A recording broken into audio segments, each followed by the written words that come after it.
എല്ലാവർക്കും നമസ്കാരം. ഭാരതീയ ജനതാ പാർട്ടി ഇന്ന് ഇത്തരത്തിലുള്ള പത്രസമ്മേളനം വിളിക്കുന്നത് പാർട്ടിയുടെ ജില്ലാ പ്രസിഡന്റ് ശ്രീ ലിജിൻലാൽ ഞാനുമാണ് ഇന്ന് പത്രസമ്മേളനം വിളിച്ചിട്ടുള്ളത്. പ്രധാനമായിട്ടും പറയാനുള്ള വിഷയം പ്രളയം തന്നെയാണ്. നിങ്ങൾക്ക് എല്ലാവർക്കും അറിയാവുന്നതാണ്, ഇതിനു മുമ്പ് പല പ്രാവശ്യം ഇതേ സമാനമായ വിഷയങ്ങളുമായി നിങ്ങളുടെ മുമ്പിൽ ഞാൻ വന്നിട്ടുണ്ട്. ഏറ്റവും ദുഃഖകരമായ കാര്യം ഞങ്ങൾ ഇതൊരു പാർട്ടി എന്ന നിലയിൽ അപ്പുറത്തേക്ക് ആരെയും കുറ്റം പറയാൻ വേണ്ടിയല്ല, പക്ഷേ പൊതുസമൂഹത്തിൽ ഇപ്പോൾ ഉണ്ടായിട്ടുള്ള ഇഷ്യൂസിനെ അഭിമുഖീകരിക്കാതെ മുമ്പോട്ട് പോകാൻ കഴിയില്ല. നിങ്ങൾക്കറിയാം, 2018 മുതൽ കോട്ടയം ജില്ലയുടെ കിഴക്കൻ മലയോര മേഖലയിൽ സ്ഥിരമായി ഉരുൾപൊട്ടലും വെള്ളപ്പൊക്കം ഉണ്ടാകുന്നു. അതിൽ ഞാൻ മുമ്പ് ജില്ലാ പഞ്ചായത്ത് മെമ്പറായിരുന്ന എൻ്റെ ഡിവിഷനാണ് ഏറ്റവും കൂടുതൽ അതിനകത്ത് അഫക്റ്റഡ് ആയിട്ടുള്ളത്. കുട്ടികളൊഴി ബാക്കി പഞ്ചായത്തുകളൊക്കെ എൻ്റെ ജില്ലാ പഞ്ചായത്ത് ഡിവിഷനിൽപ്പെടുന്നതാണ്. അന്ന് 2018 പ്രളയത്തിന് ശേഷം സംസ്ഥാന സർക്കാർ അന്നത്തെ ഒരു തീരുമാനം ഉണ്ടായിരുന്നു. വലിയ രീതിയിൽ മുഖ്യമന്ത്രിയുടെ CM DRFിലേക്ക് വലിയ രീതിയിൽ പണം എത്തുകയും അപകടകരമായ സാഹചര്യത്തിൽ ജീവിക്കുന്ന ആളുകളെ മാറ്റി പാർപ്പിക്കാൻ, വസ്തു വാങ്ങിക്കാൻ 6 ലക്ഷം രൂപയും വീട് വെക്കാൻ 4 ലക്ഷം രൂപയും, അങ്ങനെ 10 ലക്ഷം രൂപ ഇത്തരത്തിലുള്ള ആളുകൾക്ക് കൊടുക്കും എന്ന് പറഞ്ഞുകൊണ്ട് സർക്കാർ ഒരു തീരുമാനമെടുത്തു. കോട്ടയം ജില്ലയിൽ ആ ലിസ്റ്റിലുള്ളത് 138 പേരാണ് എൻ്റെ അറിവിൽ. ഇന്ന് വരെ കഴിഞ്ഞ 8 വർഷത്തിനിടയിൽ ഒരാളെ പോലും മാറ്റി പാർപ്പിക്കാൻ നടപടി സ്വീകരിച്ചിട്ടില്ല. 2 ദിവസമായിട്ട് എൻ്റെ വീട് ഉൾപ്പെടെ പ്രളയത്തിൽ മുങ്ങിയതുകൊണ്ട്, എൻ്റെ മുത്തശ്ശി മരിച്ചതുകൊണ്ട് എനിക്ക് ക്യാമ്പുകളിലെത്താൻ കഴിഞ്ഞില്ല. ഞാൻ ഇന്നലെയും മിനിഞ്ഞാന്ന് രാത്രിയിലൊക്കെയാണ് ക്യാമ്പുകളിൽ ചെന്നത്. ദുഃഖത്തോടു കൂടി പറയട്ടെ, കഴിഞ്ഞ 8 വർഷമായി ഞാൻ കാണുന്ന അതേ മുഖങ്ങളെയാണ് ഞാൻ വീണ്ടും ആ ക്യാമ്പിൽ കണ്ടത്. എല്ലാ വർഷവും ഞാൻ എല്ലാ രാഷ്ട്രീയ പാർട്ടിയെ അഭിനന്ദിക്കാനും കൂടി ഈ സമയം ഉപയോഗിക്കുകയാണ്. ഇവിടെ ഒരു സർക്കാർ സംവിധാനം പൂർണ്ണമായി പരാജയപ്പെടുമ്പോൾ, അത് BJP ആകട്ടെ, അതിവിടുത്തെ മറ്റ് ഇടത് വലത് രാഷ്ട്രീയ പാർട്ടികളാകട്ടെ, പ്രാദേശികമായിട്ടുള്ള രാഷ്ട്രീയ പാർട്ടികൾ മുൻകൈ എടുത്തുകൊണ്ട് അവിടെ എത്തിച്ചു കൊടുക്കുന്ന ഭക്ഷണവും അവിടെ എത്തിച്ചു കൊടുക്കുന്ന ക്രമീകരണങ്ങളും ഇല്ല എങ്കിൽ ഈ നാട്ടിൽ പ്രളയത്തിൽ കുടുങ്ങുന്ന അല്ലെങ്കിൽ പ്രളയത്തിന്റെ ഭവിഷ്യത്ത് അനുഭവിക്കുന്ന ഓരോരുത്തരും പട്ടിണി കിടക്കേണ്ട സാഹചര്യമാണ് ഇന്ന് ഈ രാജ്യത്ത്, ഇന്ന് ഈ സംസ്ഥാനത്ത് നിലവിലുള്ളത്. 2018 പ്രളയത്തിൽ, 2021 പ്രളയത്തിലൊക്കെ നമുക്കറിയാം, ജനമുണർന്നതുകൊണ്ട് നമ്മുടെ നാട് രക്ഷപ്പെട്ടു. എന്തിനാണ് ഇങ്ങനെയൊരു സർക്കാർ നമുക്ക് നോക്കുകുത്തിയായി കഴിഞ്ഞ 8 വർഷം? ഇപ്പം പിണറായി എന്ന പേര് മാറി സതീശൻ എന്ന് ആയതൊഴിച്ചാൽ എന്താണ് സർക്കാർ ചെയ്തിട്ടുള്ളത്? ഞാൻ പറഞ്ഞില്ലേ, ഈ ജില്ലയിൽ മാത്രം 138 പേരെ ഉരുൾപൊട്ടൽ ബാധിത പ്രദേശങ്ങളിൽ നിന്ന് മാത്രം മാറ്റി പാർപ്പിക്കുക. ഏത് സമയവും ഞാൻ പറയട്ടെ, ഇന്ന് മഴ തുടരുകയാണ്, ഇന്ന് രാത്രി ആ ആളുകൾ ക്യാമ്പിലല്ലാതെ വീട്ടിലാണ് കിടക്കുന്നതെങ്കിൽ അവർക്ക് ജീവന് നാളെ രാവിലെ ഉണ്ടാകുമെന്ന് ഉറപ്പില്ല. അങ്ങനെ ഒരു ഉറപ്പുമില്ലാതെ ഈ നാട്ടിൽ കുറെ കുടുംബങ്ങൾ കഴിയാണ് കഴിഞ്ഞ 8-9 വർഷമായി. അപ്പൊ സർക്കാർ കഴിഞ്ഞ ദിവസം മുഖ്യമന്ത്രി ചോദിച്ചൊരു കാര്യമുണ്ട്, ഈ കാലാവസ്ഥയിൽ വന്നിട്ടുള്ള ഈ വ്യതിയാനത്തെ ഞങ്ങൾക്ക് എന്ത് ചെയ്യാൻ പറ്റും? പിന്നെ ഇത് ഞങ്ങളോട് ചോദിക്കാനുള്ള പിന്നെ എന്തിനാ സർക്കാർ? എന്ത് പഠനമാണ് ഈ 2018 ശേഷം ഇത്തരം കാര്യങ്ങളെ സംബന്ധിച്ച് സമഗ്രമായി ഈ നാട്ടിലെ ജനങ്ങളുടെ ജീവന സുരക്ഷയ്ക്കും വേണ്ടി സർക്കാർ എന്തു പഠനം നടത്തി? പണ്ട് Pinarayi Vijayan room for river എന്ന് പറഞ്ഞൊരു പഠനത്തെ കുറിച്ച് കേട്ടിട്ടുണ്ട്. അത് ഹോളണ്ടിൽ പോയി അതിനെക്കുറിച്ച് പഠിച്ചതായിട്ട്, അതും എന്തെങ്കിലും ഈ നാട്ടിൽ നടപ്പിലായതായിട്ട് നമുക്കറിയത്തില്ല. ഇപ്പോ കോട്ടയം ജില്ലയിലെ, നിങ്ങൾക്ക് ഏറ്റവും കൂടുതൽ കൃത്യമായിട്ട് അറിയാവുന്ന ഒരു കാര്യം, കോട്ടയം ജില്ലയിലെ ഏറ്റവും ബാധിക്കുന്ന മീനച്ചിലാറാണ് അല്ലേ? ആ മീനച്ചിലാറിന്റെ, ഇപ്പൊ ഞാനൊക്കെ കളിച്ചു വളർന്ന ഈരാറ്റുപേട്ട പലിക്കപ്പാലം പ്രദേശത്തൊക്കെ തിട്ടകൾ, ആ മൺതിട്ട ഒരു ആറിന്റെ ഒരു സൈഡിലൊക്കെ മൺതിട്ട വരും. ഇപ്പൊ ഒരു 20 അടി 25 അടി ഹൈറ്റിൽ ആ മൺതിട്ട നികന്ന് നിൽക്കുകയാണ്. ചെക്ക് ഡാം എല്ലാം പൊളിച്ചു കളയണമെന്ന് ഞാൻ പറയുന്നില്ല, പക്ഷെ ഈ ചെക്ക് ഡാമിൽ വർഷാവർഷം അടിയുന്ന മണൽ നീക്കം ചെയ്യാൻ പറ്റിയില്ലെങ്കിൽ 2018 കുറച്ച് വെള്ളമാണ് ഇപ്രാവശ്യം വന്നത്, അത്ര വെള്ളം വന്നിട്ടില്ല. പക്ഷെ 2018 കയറിയതിനേക്കാൾ ഇരട്ടി വെള്ളം ഇപ്രാവശ്യം കയറി. എന്തുകൊണ്ടാണ്? ഈ ബെഡ് മാറ്റാൻ കഴിഞ്ഞിട്ടില്ല. ഞാൻ 2021 പ്രളയത്തിന് ശേഷം ഞാൻ ബഹുമാനപ്പെട്ട ഹൈക്കോടതി റിട്ട് നമ്പർ 7398 2022 എന്ന് പറഞ്ഞൊരു ഹർജി നൽകിയിട്ടുണ്ട്. 4 വർഷമായിട്ട് സർക്കാർ അത് മാറ്റിവെച്ചുകൊണ്ടിരിക്കുക. ഞാൻ ഒരു കാര്യം ആവശ്യപ്പെട്ടുള്ളൂ. അന്ന് കൂട്ടിക്കൽ പ്രളയത്തിന്റെ ശേഷമാണ് ഞാൻ ആ പരാതി ഹൈക്കോടതിയിൽ ആ ഹർജി നൽകിയത്. ആറ്റിലുള്ള മണൽ മാറ്റണം. കാരണം ഇനി സമാനമായി വീണ്ടും ആ വെള്ളം വരുമ്പോൾ ഈ ബെഡ് ഹൈറ്റിൽ നിൽക്കുന്നതുകൊണ്ട് തന്നെ കൂടുതൽ വെള്ളപ്പൊക്കം ഉണ്ടാകാനും കൂടുതൽ ആളുകൾ അപകടത്തിലാകാനും സാധ്യതയുണ്ട്. ഈ മണൽ മാറ്റണം. ഈ മണൽ മാറ്റുന്നതിന് സർക്കാരിന് ഒരു ചെലവുമില്ല. അതാണ് ഏറ്റവും രസം. ഇവിടെ ലൈഫ് പദ്ധതിയിൽ ഏറ്റവും അധികം ഇന്ന് ബാധിച്ചിട്ടുള്ളത് കെട്ടിട നിർമ്മാണത്തിലുള്ള കോസ്റ്റ് കൂടുന്നു. അതിന് ഏറ്റവും വലിയ കോസ്റ്റ് ഉണ്ടാകുന്ന മണലാണ്. ഈ മണല് നമുക്ക് ഇപ്പൊ കഴിഞ്ഞ ദിവസം സർക്കാർ ഹൈക്കോടതിയിൽ എൻ്റെ കേസിൽ നൽകിയിട്ടുള്ള സ്റ്റേറ്റ്മെന്റിൽ സർക്കാർ പറഞ്ഞിട്ടുണ്ട് 3 ലക്ഷം മെട്രിക് ടൺ മണൽ ഈ 2 ആറ്റിലായിട്ട് മാത്രമുണ്ട്. 3 ലക്ഷം മെട്രിക് ടൺ ഒന്ന് എടുത്ത് വിറ്റാൽ സർക്കാരിന് എത്ര കോടി രൂപ കിട്ടും? സാമ്പത്തികമില്ല, പണമില്ല എന്ന് സർക്കാർ പറയുന്നുണ്ടല്ലോ. എത്ര കോടി രൂപ ഇതുവഴി സർക്കാരിന് വരുമാനം ഉണ്ടാക്കാൻ കഴിയും? 2 കാര്യമാണ്. സർക്കാരിന് വരുമാനം ലഭിക്കും, 1 രൂപ പോലും മുടക്കാതെ ഇത്ര ആളുകളുടെ ജീവൻ രക്ഷിക്കാനും കഴിയും.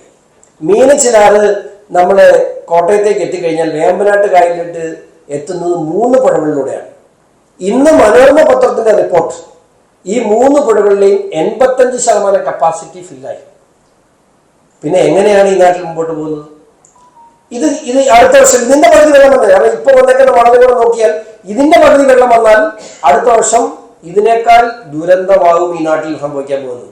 എന്തെങ്കിലും എല്ലാ വർഷവും ഈ ക്യാമ്പുകളിലെത്തി മന്ത്രിമാരങ്ങ് ക്യാമ്പുകൾ സന്ദർശിച്ച നമുക്കെന്താ മറ്റേ രോമാഞ്ചം വരുമോ? സാധാരണക്കാരന് അവൻ തിരിച്ച് വീട്ടിലോട്ട് പോകേണ്ട ആ വീട്ടിലോട്ടാണ്.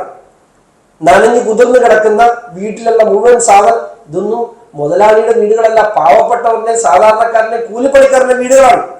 ആ വീട്ടുകളിലേക്ക് അവൻ തിരിച്ചു പോകണമെങ്കിൽ അവന് ഉടുതുണി പോലുമില്ല. അങ്ങോട്ട് എല്ലാ വർഷവും ആവർത്തിക്കുക. ഒരു വർഷം മുഴുവനുണ്ട് അവന്റെ അധ്വാനം. ഒറ്റ രാത്രി കൊണ്ട് വെള്ളം കവർന്നെടുത്തുകൊണ്ട് പോകുന്നു. ഉടുതുണി പോലുമില്ലാതെ ഈ പാവങ്ങൾ തിരിച്ചു പോവുകയാണ്. എന്നിട്ട് കൊടുക്കും ഒരു 10,000 രൂപ. ഈ നഷ്ടപരിഹാരം കൊണ്ട് വീട്ടിൽ എന്താകാനാണ്?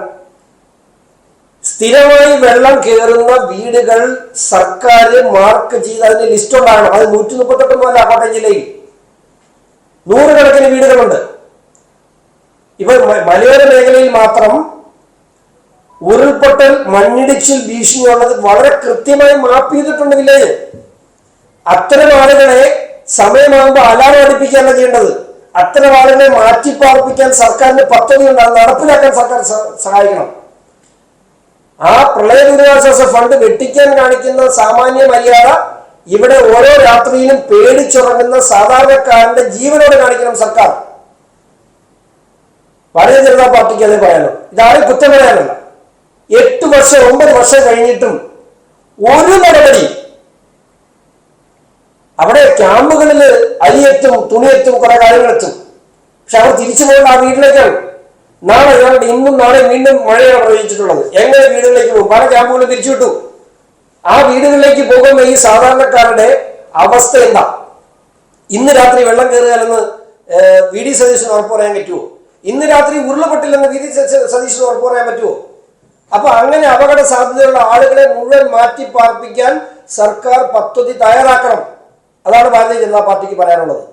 മീനച്ചിലാറിലും മണിമലയാറ്റിലും, ഞാൻ ഇവിടുത്തെ കാര്യം മാത്രം പറയുന്നു, മറ്റിടങ്ങളിലേക്ക് പോകുന്നില്ല. മീനച്ചിലാറ്റിലും മണിമലയാറ്റിലും അടിഞ്ഞു കൂടിയിട്ടുള്ള മണൽ ഇനി ഒരു പ്രളയം ഉണ്ടാകുന്നതിന് മുമ്പ് നീക്കം ചെയ്യാൻ തയ്യാറായില്ലെങ്കിൽ മുഖ്യമന്ത്രിയെയും സർക്കാരിനെയും കൊലപാതകി എന്ന് വിളിക്കേണ്ട ഗതികേടുണ്ടാവും. ഓരോ മരണത്തിലും, കഴിഞ്ഞ വർഷങ്ങളിലുണ്ടായ മരണത്തിലും ഈ വർഷമുണ്ടായ മരണങ്ങൾക്കും ദുരിതങ്ങൾക്കും സംസ്ഥാന സർക്കാർ മാത്രമാണ് ഉത്തരവാദികൾ.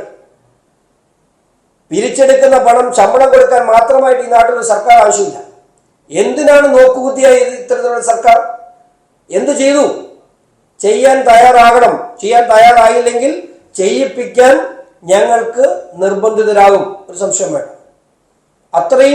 അത്രയും മോശമായി ഇവിടെ ഒരു സർക്കാർ. മനുഷ്യന്റെ ജീവന് പുല്ല് വില കൊടുക്കുന്ന ഒരു സർക്കാർ, പ്രഖ്യാപനങ്ങൾക്കപ്പുറത്ത് ഒന്നും ചെയ്യാത്തൊരു സർക്കാർ. അത് വി ഡി സതീശന് മാത്രമല്ല, കഴിഞ്ഞ 10 വർഷം ഭരിച്ച പിണറായി വിജയൻ 6 വർഷമായി പ്രളയം കണ്ടോണ്ടാണ് മുഖ്യമന്ത്രി ഇരുന്നത്. ആ പ്രളയകാലത്ത് കിട്ടുന്ന ഫണ്ട് അടിച്ചു മാറ്റം എന്നതിനപ്പുറത്തേക്ക് മറ്റൊരു ഒരു ഒരു സാഹചര്യവും ഇല്ലാത്തൊരു സ്ഥിതി. മുന്നറിയിപ്പുകൾ വരുന്നുണ്ട്. പല ആളുകളെയും വീടുകളിൽ നിന്നും ഇറക്കി ക്യാമ്പിലെത്തിക്കാൻ പെടുന്ന പാട്. അത് കക്ഷി രാഷ്ട്രീയമില്ല കേട്ടോ. എല്ലാ പഞ്ചായത്ത് മെമ്പർമാരും റോഡിലിറങ്ങി നിൽക്കുന്നതുകൊണ്ടും സമൂഹ പല സംഘടനകളും, സമുദായ സംഘടനകളും സാമൂഹിക സംഘടനകളൊക്കെ അവർ റോഡിലിറങ്ങി നിൽക്കുന്നതുകൊണ്ട് ഈ പാവങ്ങൾ പട്ടിണിയില്ലാതെ വീട്ടിൽ പോകുന്നു. സർക്കാരിന് ഒരു സംവിധാനങ്ങളും പര്യാപ്തമല്ല. അതിനെക്കുറിച്ച് വളരെ വിശദമായിട്ട് ജില്ലാ പ്രസിഡന്റ് സംസാരിക്കും. നമ്മുടെ തലനാട് പഞ്ചായത്തിൽ മാത്രം കഴിഞ്ഞ 8 വർഷമായിട്ട് എല്ലാ ദിവസവും എല്ലാ വർഷവും 2 പ്രാവശ്യം 3 പ്രാവശ്യം വെള്ളം കയറുന്ന 40 വീടുകളുണ്ട് ആ കമ്പനിപ്പടി പ്രദേശത്ത്. എല്ലാ വർഷവും അവിടെ ചെല്ലുക, ഒരു കിറ്റ് കൊടുക്കുക, അനുശോചനം രേഖപ്പെടുത്തുക, പോവുക. ആ 40 വീടും ജില്ലാ ഭരണകൂടം തയ്യാറാക്കിയ ലിസ്റ്റിനകത്തില്ല. ഞാൻ പരാതി കൊടുത്തു, എന്നിട്ടും പുനഃപരിശോധിച്ചിട്ടില്ല ഇതുവരെ. എന്തിനാണ് സർക്കാർ? ആർക്ക് വേണ്ടിയാണ് ഇവർ ഭരിക്കുന്നത്? അപ്പോ ഇനിയെങ്കിലും മനുഷ്യന്റെ ജീവനത്ത്, മലയാളിയുടെ ജീവന് സർക്കാർ വില നൽകണം. പ്രളയം വരുമ്പോൾ സങ്കടപ്പെടാനും അനുശോചിക്കാനും അല്ല സർക്കാരിന്റെ ആവശ്യം. സർക്കാർ ചെയ്യേണ്ട ഉത്തരവാദിത്വം അനുശോചനമല്ല, പരിഹാരമുണ്ടാകണം. ആ പരിഹാരം എന്ന് പറയുന്നത് ഓരോ വർഷവും പ്രളയം ഉണ്ടാകുന്നതിൽ ഏറ്റവും അടിയന്തര പരിഹാരം എന്ന് പറയുന്നത് മീനച്ചിലാറ്റിലെയും മണിമലയാറ്റിലെയും മണൽ നീക്കം ചെയ്യണം.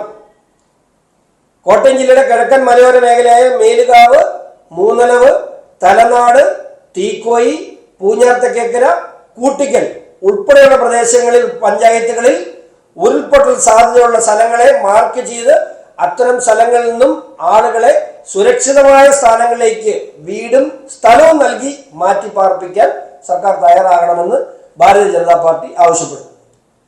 പ്രളയത്തെ സംബന്ധിച്ചും അതോടൊപ്പം നിലവിൽ പ്രളയക്കെടുതിയോടനുബന്ധിച്ച് സർക്കാർ സംവിധാനങ്ങൾ തികഞ്ഞ പരാജയമാണ്.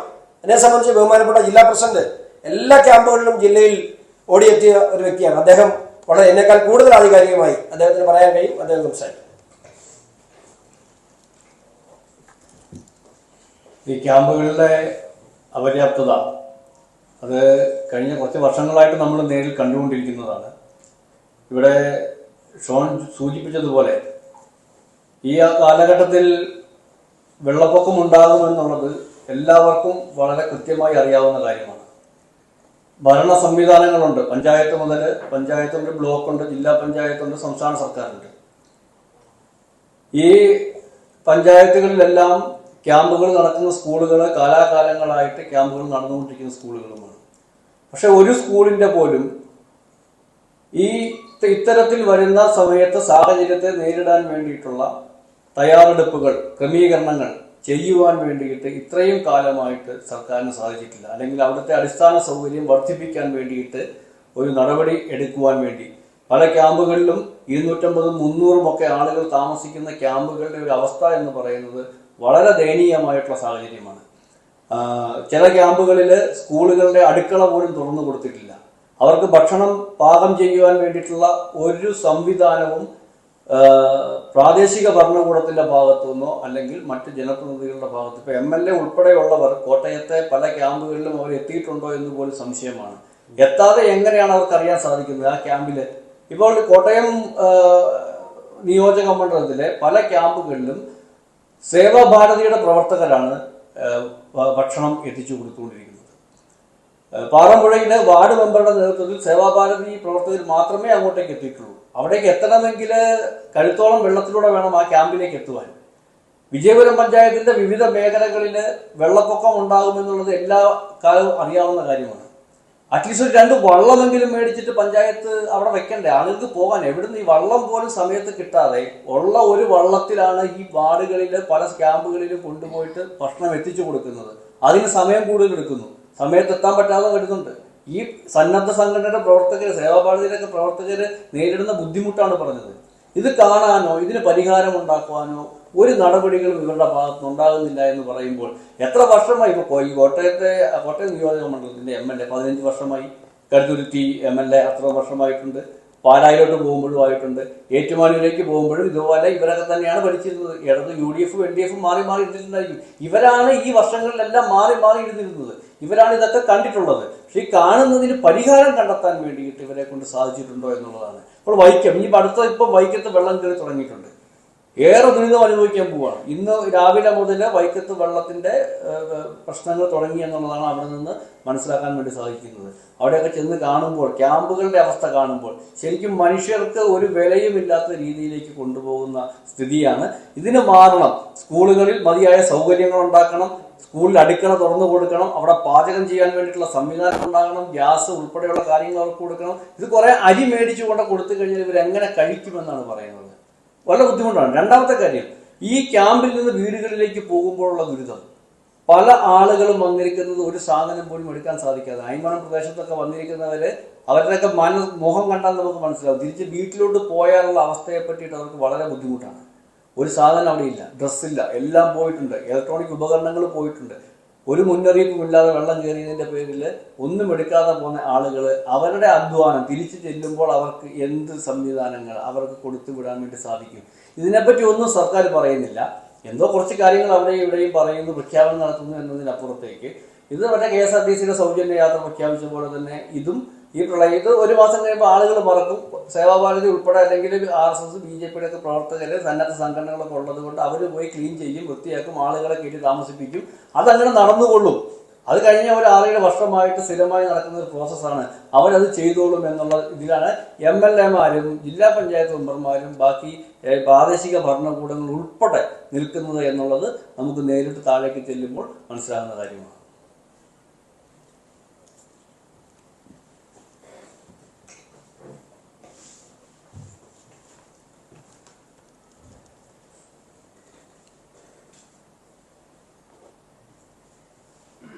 മുഖ്യമന്ത്രി കുറെ കാര്യങ്ങൾ പ്രഖ്യാപിച്ചിട്ടുണ്ട്. ഈ പഠനം കാര്യങ്ങൾ, ഈ മഴയുടെ ഈ ഉൾപ്പെടൽ ഉത്ഭവസ്ഥാനത്തുള്ള പ്രശ്നങ്ങൾ, അങ്ങനെ പലതും പഠിച്ച് നടപ്പാക്കുമെന്ന് പറഞ്ഞിട്ടുണ്ട്. കുറച്ച് സമയമല്ലേ ആയിട്ടുള്ളൂ. പിണറായി 3.0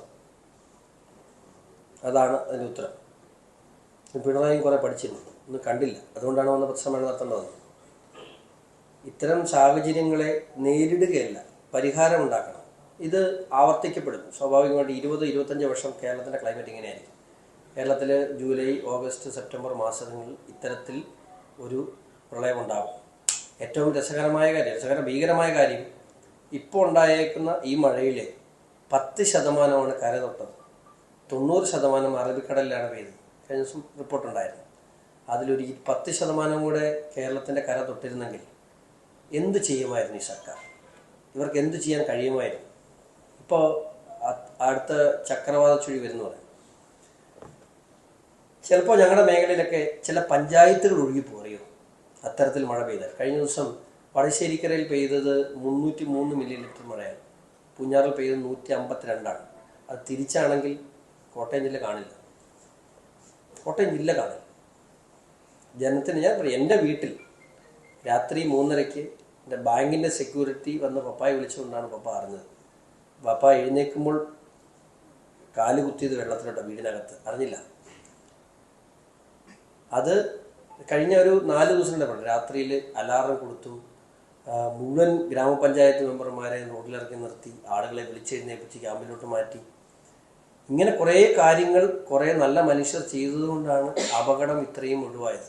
ഇത് ഇനി ആവർത്തിക്കാം. ഇന്ന് രാത്രി സംഭവിക്കണമെന്ന് എനിക്കോ ശ്രീജിത്തിനോ പറയാൻ പറ്റില്ല. ഇതൊരു രാഷ്ട്രീയത്തിനപ്പുറത്ത് ഇതിനെ മാനുഷികമായി കാണാൻ തയ്യാറാകണം. ഇപ്പോൾ ലിജിൻ പറഞ്ഞ പോലെ എല്ലാവർക്കും അറിയാം, ഇതൊരു 2 ദിവസം ഉണ്ടെങ്കിൽ തീരും. ഇവിടുത്തെ സന്നദ്ധ സംഘടനകൾ, ഇപ്പോൾ നിങ്ങൾക്കറിയാം സേവാഭാരതിയൊക്കെ ചെയ്യുന്ന സേവനം എന്താണ്. ഇത് മാത്രമല്ല, നിരവധി സംഘടനകൾ, അവരെല്ലാം സന്നദ്ധ സംഘടനകളൊക്കെ രംഗത്തിറങ്ങും. ഇവരൊക്കെ തിരിച്ച് വീട്ടിൽ പോകും. ഇതോടെ അവസാനിക്കും. അടുത്ത വർഷം വീണ്ടും ഉണ്ടാവും. CMDRFിലേക്ക് കുറച്ച് പൈസയും വരും. അവർക്കറിയാം ഇത് നടന്നോളും. ഒന്ന് കറങ്ങി നടന്ന് കുറച്ച് അനുശോചനം രേഖപ്പെടുത്തി 3 ക്യാമ്പൊക്കെ സന്ദർശിക്കുമ്പോൾ അത് പ്രൊമോട്ട് ചെയ്യാൻ കുറേ മീഡിയയും സോഷ്യൽ മീഡിയയൊക്കെ ഉള്ളതുകൊണ്ട് ഇതങ്ങ് പൊക്കോളും എന്ന് എല്ലാവർക്കും അറിയാം. അടുത്ത തവണ ജയിക്കാൻ വേണ്ടിയുള്ള സംവിധാനം വേണ്ടി ഇതിന് ഉപയോഗിക്കാം. അതെ, ഈ റീൽസിന് അതിന് ഉപയോഗിക്കും. പുതുപ്പള്ളിയിൽ 50 കൊല്ലമായിട്ട് ആരായിരുന്നു MLA? മുഖ്യമന്ത്രിയായിരുന്നു. ഇപ്പൊ ചാണ്ടിയൂമിന് ഇപ്പോഴും വെള്ളത്തിൽ കൂടെ നടക്കുക. റീൽസാണ്.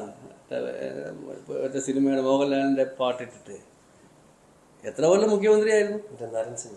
നരന്റെ പാട്ടിട്ട് റീലാണ്. മുഖ്യമന്ത്രിയുടെ മണ്ഡലത്തിൽ വെള്ളപ്പൊക്കം കൂടിയതല്ലാതെ കുറയ്ക്കാൻ സാധിച്ചിട്ടില്ല. അതാണ് ചർച്ച ചെയ്യേണ്ടത്.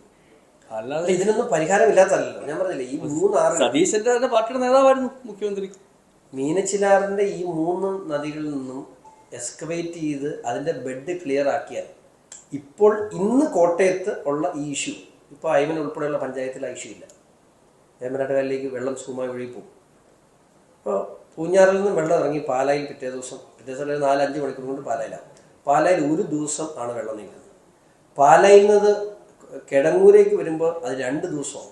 2 ദിവസം വെള്ളം നിൽക്കുക. ഇത് പുറത്തോട്ട് പോയില്ല. അത് വീണ്ടും അയമനം കുമരകം പ്രദേശത്തോട്ട് വരുമ്പോൾ 3-4 ദിവസത്തിനാവും. കുട്ടനാട്ടിലേക്ക് പോകുമ്പോൾ 5 ദിവസം. അപ്പം ഇതിന് ഈ വെള്ളം പോകാനുള്ള ഫ്ലോ അത് കറക്റ്റ് ചെയ്യാൻ ഗവൺമെന്റിന് കഴിയും. ഇപ്പോൾ അവിടെ പൂഞ്ഞാറിൽ അല്ലെങ്കിൽ മേലുകാവ് മുതലവ് അല്ലെങ്കിൽ ഈ പ്രദേശത്ത് ഉരുൾപൊട്ടലിനെ തടയാൻ VD സതീശന് പറ്റില്ല, ഞാൻ അംഗീകരിക്കുന്നു. പക്ഷെ അവിടെ ചെയ്യാനുള്ള കാര്യമൊന്നുള്ളൂ. അവിടെ ഉരുൾപൊട്ടൽ സാധ്യതയുള്ള മേഖലയിൽ നിന്ന് ആളുകളെ മാറ്റി പറഞ്ഞു. അതാണ് ഒന്നാമത്തെ കാര്യം. 2, 6ന്റെ ബെഡ് ഈ മുഴുവൻ ചെക്ക് ഡാം, ഞാൻ മൂന്നലവ് മാത്രം പറയാം. മൂന്നലവ് ഈ പ്രാവശ്യം വെള്ളം കയറി. മൂന്നലവിൽ ചെക്ക് ഡാമിൽ മണലടിഞ്ഞിരുന്നു. ഞാൻ ദുരന്ത നിവാരണ അതോറിറ്റി അത് മണൽ വാരിക്ക് മാറ്റണമെന്ന് പറഞ്ഞപ്പോൾ നിയമമില്ലെന്ന് പറഞ്ഞു. ദുരന്ത നിവാരണ അതോറിറ്റിയുടെ സ്പെഷ്യൽ ഓർഡർ പ്രകാരം കളക്ടർക്ക് ഇത്തരത്തിൽ സാഹചര്യങ്ങളിൽ മണൽ വാരി മാറ്റാൻ അധികാരമുണ്ട്. ഞാൻ കളക്ടർക്ക് പരാതി കൊടുത്തു. ഇന്ന് ജയശ്രീ മേഡമാണ്, നല്ലൊരു കളക്ടറായിരുന്നു, നമുക്ക് എല്ലാവർക്കും അറിയാം.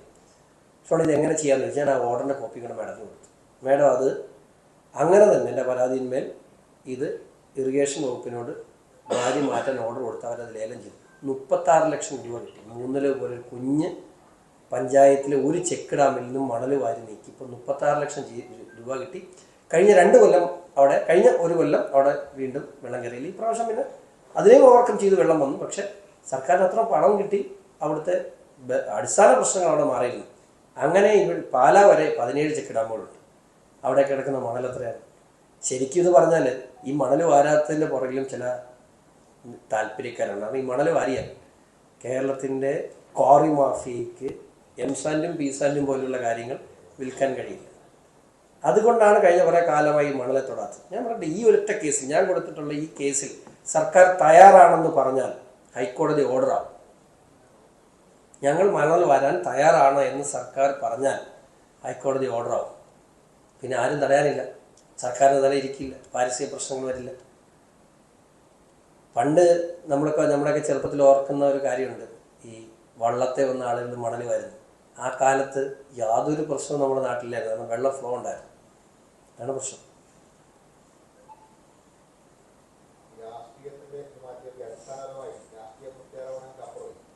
രാഷ്ട്രീയം ഒന്നും പറഞ്ഞില്ലല്ലോ.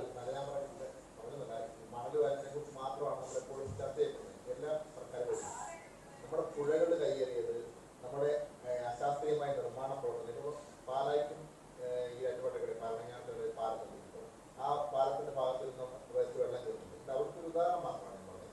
അപ്പോൾ ഇത്തരത്തിലുള്ള അശാസ്ത്രീയമായ നിർമ്മാണം, പുഴകളുടെ കയ്യേറ്റം, ഇറിഗേഷൻ ഡിപ്പാർട്ട്മെന്റ് ഉപയോഗപ്പെടുത്തിക്കൊണ്ട് പുഴകളുടെ തീരെ കെട്ടിക്കൊടുക്കുന്നു, അത് കയ്യേറിയാണ് കിട്ടുന്നത്. അപ്പോൾ ഇത്തരത്തിലുള്ള കാര്യങ്ങളല്ലേ ഈ വെള്ളപ്പൊക്കത്തെ മണൽ മാത്രമാണ് പ്രശ്നം എന്ന് പറയുന്നത്. മുഖ്യമായ പ്രശ്നം മണലാണ്. പക്ഷേ ഈ പറഞ്ഞ ആ കാര്യത്തെ ഞാൻ അംഗീകരിക്കുന്നു. പുഴകൾ കയ്യേറിയ അനധികൃതമായ നിർമ്മാണങ്ങൾ, പുഴകൾ കയ്യേറിയിട്ടുള്ള നിർമ്മാണങ്ങൾ പൊളിച്ചു മാറ്റുക തന്നെ ചെയ്യണം, ഒരു സംശയം വേണ്ട. അതിനുള്ള ആർജവം സർക്കാരിനുണ്ടോ എന്നുള്ളതാണ് നമ്മുടെ പ്രശ്നം. ഇപ്പോൾ 2020-21 കാലത്ത് ഞാൻ മുമ്പേ പറഞ്ഞ പോലെ ഈ ഹോളണ്ടിൽ പോയി പിണറായി പഠിച്ചിട്ട് വന്നായിരുന്നില്ല, റൂം ഫോർ റിവർ.